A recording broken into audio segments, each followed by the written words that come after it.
अर्थात आमची अवघी दैवी शक्ती आमच्या चरणांमध्ये एकवटलेली आहे आणि ती या पादुकांमध्ये उतरते.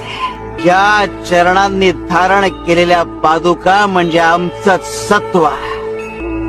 तुम्ही या पादुकांवर डोकं ठेवता तेव्हा तो नमस्कार थेट आमच्या हृदयापर्यंत पोहोचतो. ही डावी पादुका, ही शिवस्वरूप आणि ही उजवी पादुका शक्ती स्वरूप. उजव्या पादुकेतली मारक शक्ती अवगुणांचा, वाईट प्रवृत्तीचा नाश करते आणि डाव्या पादुकेतली तारक शक्ती भक्तांचा उद्धार करते. आणि म्हणूनच दत्त संप्रदायात या पादुकांना अनन्य साधारण महत्व आहे.